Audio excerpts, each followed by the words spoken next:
Amazon Caraïbes avec Francette Rosamond d'Interentreprise.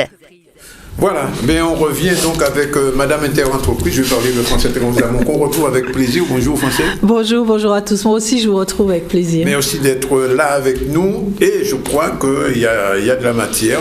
D'abord le journal, très beau journal d'ailleurs, je le redis vraiment, qualité. Il y a peu de journaux de cette qualité-là dans notre région. Il y a le Progrès social qui est pas mal et Interentreprise qui fait les 3 régions. Alors, et puis plein d'infos, parce que c'est pas belle seulement. Il y a aussi beaucoup d'informations qui... C'est pas une question d'esthétique. C'est pas une question d'esthétique.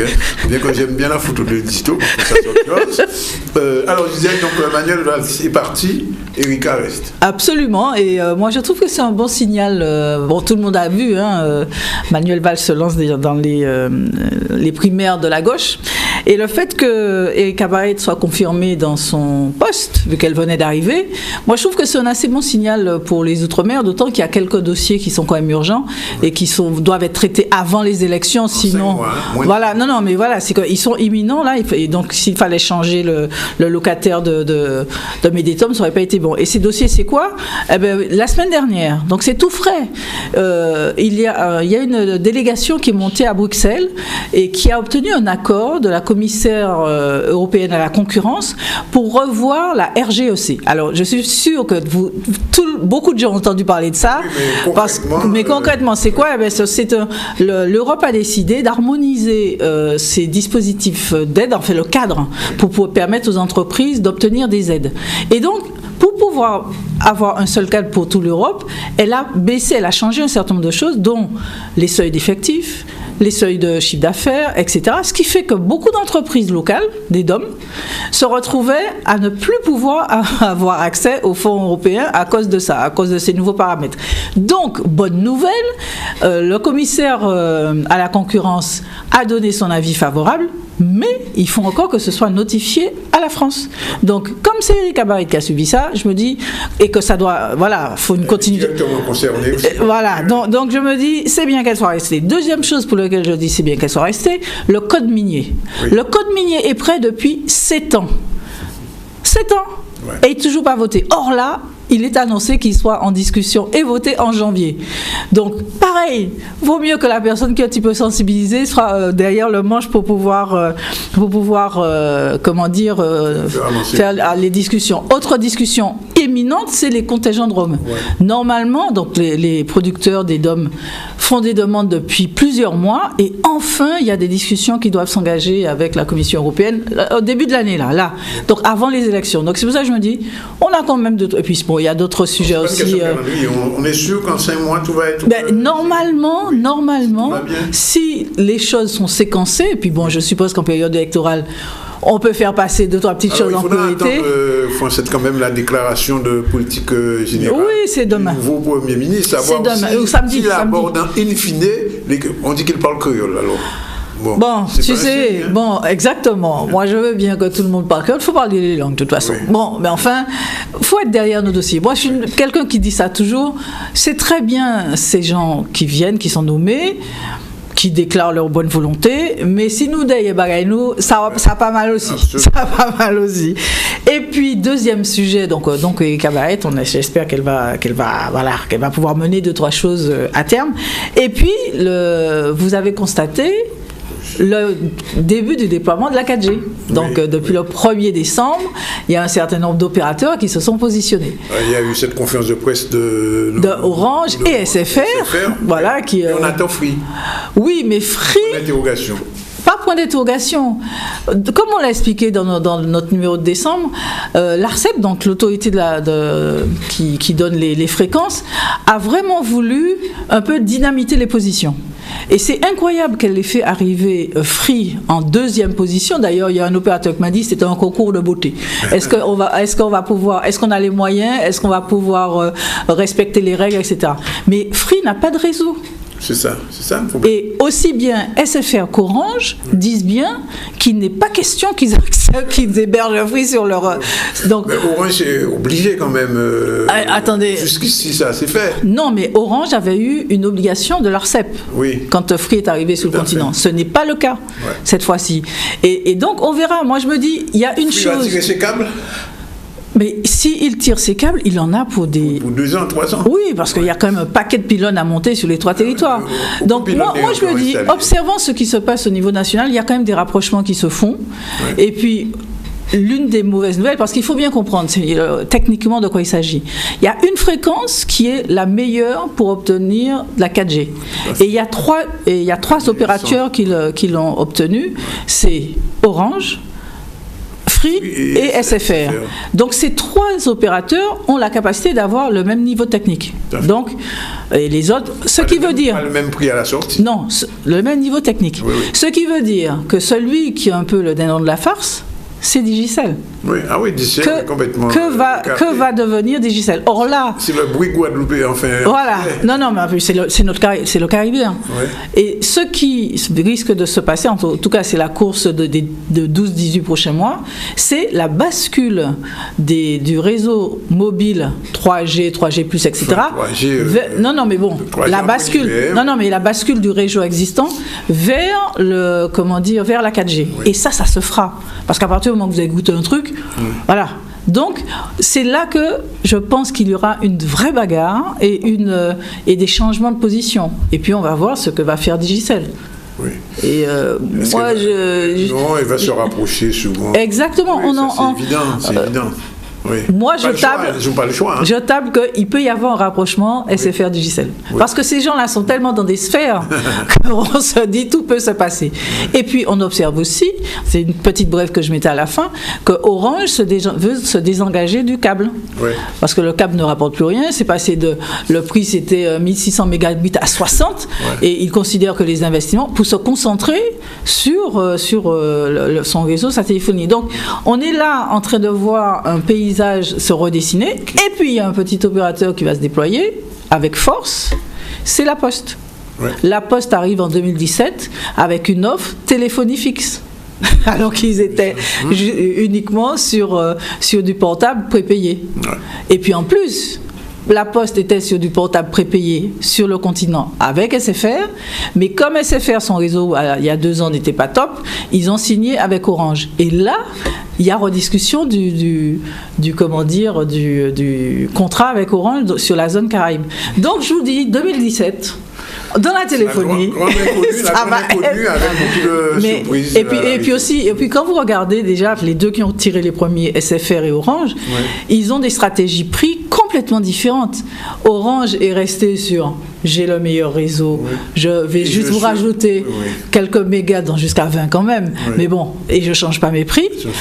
Alors que SFR arrive d'une part en coupant les prix en 2 avec voire Orange c'est 20 mégas, voire 30 mégas. Et deuxièmement, pour les entreprises, pour la première fois, les prix publics, enfin particuliers, et les prix entreprises sont les mêmes.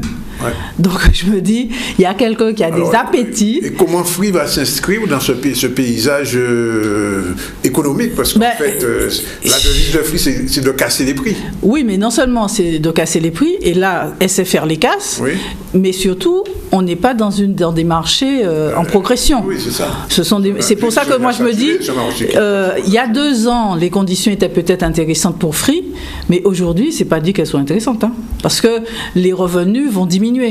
Et donc, du coup, quid, quoi. Oui. Donc, rapprochement... Et est-ce que Free pourra maintenir sa gamme de prix arrivée ici eu égard de tout ce qu'on vient de dire, son réseau, la concurrence. Et puis surtout, Free a d'autres ambitions au niveau national et international. Oui. Donc je me dis, même si on a de l'argent, à un moment, ça s'arrête, quoi. Les États-Unis, en ce moment. Enfin, voilà, donc et ce sont des marchés avec des vrais potentiels. Nous, notre population diminue. Sauf si Free veut s'étendre sur la Caraïbe. Oui, mais après... C'est un marché qui est limité, quand même. Oui, non, mais après, faut... Personnellement, je me dis, on a un Caribéen qui a peut-être des défauts, mais on a un Caribéen qui existe, qui fonctionne, etc. Donc, après, est-ce que c'est notre intérêt de nous retrouver avec 2 opérateurs européens, voire mondiaux, qui, à des moments, parce que la vie de l'entreprise n'est pas inscrite à vie, peuvent se retrouver à avoir des choix stratégiques différents. Donc, moi, je me dis, oui, on arrive à des niveaux de tarifs qui sont comparables au niveau européen avec l'offre de SFR. Donc après, c'est quel est le développement stratégique qu'on veut ? Quels sont les équipements qui vont nous permettre non seulement de recevoir, mais aussi d'être en capacité de mettre des choses sur la toile. Il y a le marché de la télévision aussi, par distribution aussi. On n'en parle pas là aujourd'hui, mais il faut un jour en parler. Oui, non, mais tout à fait. Donc c'est pour ça que moi je me dis, regardons déjà, cautionnons-les de faire ce qu'ils disent. Comment SFR dit qu'ils ont déjà 80% de couverture du réseau, de la population. Orange dit que c'est 50% d'ici février. Donc, le principal, il faut que ça fonctionne. Et surtout, après, avoir raison garder pour se dire quels sont nos intérêts à nous à long terme. Parce qu'on peut faire des coups, mais on en a vu beaucoup qui ont fait des coups et qui ont disparu. Tout à fait. Donc voilà. L'économie sociale et solidaire, on en a beaucoup parlé sous ce mois-ci. Ici aussi, on a reçu beaucoup de gens sur cette économie sociale et solidaire, et on a l'impression que ça commence à prendre corps aux Antilles, surtout en Guadeloupe. Disons que l'économie sociale, effectivement... Elle a toujours existé. Elle a toujours existé, et en fait, et puis il y a des réussites, des banques sont sorties de ce sérail-là, il y a des coopératives, etc. Bon. Maintenant, aujourd'hui, l'économie sociale et solidaire, l'entrepreneuriat social représente quoi ? 10% de... 12%. Voilà, 12%, comment ça s'appelle, de l'activité économique globale, et à peu près 13% des salariés. Bon, très bien. Maintenant, au regard des mutations, et puis au regard de qu'est-ce qu'elles font, que font les opérateurs dans ce pan d'activité, principalement des associations. Oui. Donc, de plus en plus, ils prennent en charge des aspects sociétaux, c'est-à-dire l'illettrisme, l'accompagnement des personnes âgées, la délinquance, aide à la personne, etc. Et donc, le législateur s'est dit, il faut maintenant organiser ça, parce qu'il y a quand même de gros montants qui sont en jeu. Ça a le mieux marché. Voilà. Et puis surtout, c'est que l'État, veut que d'une part, ils se structurent, mais deuxièmement, qu'ils sont en capacité d'aller chercher de l'argent ailleurs qu'auprès des collectivités. Voilà. C'est surtout ça. Parce que les budgets se restreignant. Donc, il y a eu un certain nombre de cadres législatifs qui ont évolué depuis les 4-5 dernières années. Il y a une loi très importante qui est sortie il y a 2 ans maintenant, ou 3 ans, sur l'économie sociale et solidaire et sa restructuration. En Guadeloupe, c'est un peu complexe parce qu'il y avait 2 entités qui se réclamaient grand opérateur de l'économie sociale et solidaire. Visiblement, ça semble s'être calmé. Donc maintenant, c'est comment accompagner toutes ces associations dans de professionnalisme. Attention, on ne parle pas de professionnalisme sur leur action, parce que je pense que là, les bénévoles qui sont dedans, tout ça, ils savent faire. Quand ils prennent un sujet, ils savent faire. Et c'est bien ça sur lequel l'État s'appuie. Mais maintenant, il faut que ce soit faut éviter les dépôts de bilan, comme on en a vu ces derniers temps, des trous effrayants dans certaines associations qui se font de l'aide à la personne, etc. Donc, c'est vraiment d'imaginer cette transformation et d'être en capacité d'être indépendant, d'être mieux structuré et moins dépendant des finances des collectivités locales. Et puis, si elles en obtiennent quand même un petit peu, que 1 euro doit faire 3 euros de résultat. Donc beaucoup plus d'efficacité dans les budgets, dans les fonds publics qui leur sont alloués. Voilà. Alors, en bref, rapidement, il vous reste 2 minutes. Voilà, tout ça. Quand j'ai déjà longuement parlé, donc je redis, effectivement, Orange qui est en train de se détourner de la fibre, comme j'en ai parlé tout à l'heure. Et puis, une nouvelle qui doit, nous, territoire touristique, nous tenir en éveil, Amazon va lancer... Amazon tout seul, sans E, va lancer en 2017 une offre de réservation hôtelière, avec package, etc., location de voiture, hébergement. Ouais. Quand Amazon prend un sujet, c'est pas pour faire petit. Oui, bien sûr. Donc, moi, je me dis... il faut regarder ça avec beaucoup d'attention parce qu'ils sont plutôt des gens qui réussissent dans ce qu'ils font et nous il ne faut pas qu'on rate le coche, quoi. Bien sûr, on ne va pas se déshabiller devant Amazon vu qu'il y a des choses qui existent, mais il faut regarder ça avec attention. Parce qu'ils vont investir aussi, ça c'est évident. Ils ne vont pas venir seulement vendre. Aujourd'hui, on observe Location de voiture. Voilà, on observe dans beaucoup de métiers des faiseurs qui arrivent, mais c'était pas du tout leur métier historique, mais ils sont dans une diversification tous azimuts pour pouvoir, à la limite, prendre des positions, et puis peut-être dans 5-10 ans, eh ben, quand ils verront que s'ils ne sont pas arrivés à prendre des positions majeures, ils vont se désengager. Vraiment, par exemple, je vous donne déjà des nouvelles de notre prochain numéro qui sort la semaine prochaine. Nous avons interviewé le grand patron de la Poste. La Poste, 6 siècles. La Poste transporte jusqu'à présent des choses physiques. Et ils se sont rendus compte que depuis les 5 dernières années, ils ont perdu 38% de leur volume courrier. 260 000 postiers. Donc il faut trouver du taf pour eux. Aujourd'hui, non, ils ne restructurent pas. Enfin, en tout cas, ça ne semble pas être l'objectif. Aujourd'hui, ils vont partout. C'est-à-dire que, par exemple, la Poste a signé la semaine dernière avec le ministère de l'Éducation et de la Recherche.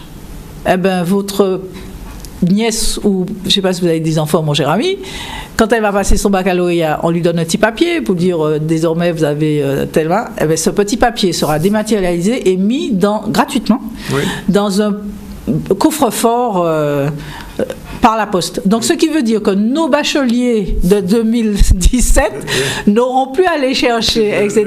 Ils auront un petit coffre. S'ils veulent mettre un deuxième document, il faudra payer. Oui, bien sûr. Donc, ce qui veut dire que la Poste est en train d'aller sur plein de métiers qu'on ne l'imaginait pas. Le code de la route, enfin. Voilà, j'ai appris ça il y a pas longtemps. J'ai dit, mais c'est incroyable. C'est-à-dire que quelqu'un un organisme qui a eu un métier très particulier, très spécifique, est en train d'aller sur des métiers. Vous avez vu, pour la primaire de la droite, ils se sont fait 800 000 euros en récoltant les 2 euros par ce territoire. Les centimes, voilà. Ok, voilà. On vous retrouve la semaine prochaine. La semaine prochaine. Avec le nouveau numéro. Avec le nouveau numéro. Amazon Caraïbes avec Francette Rosamond d'Interentreprise.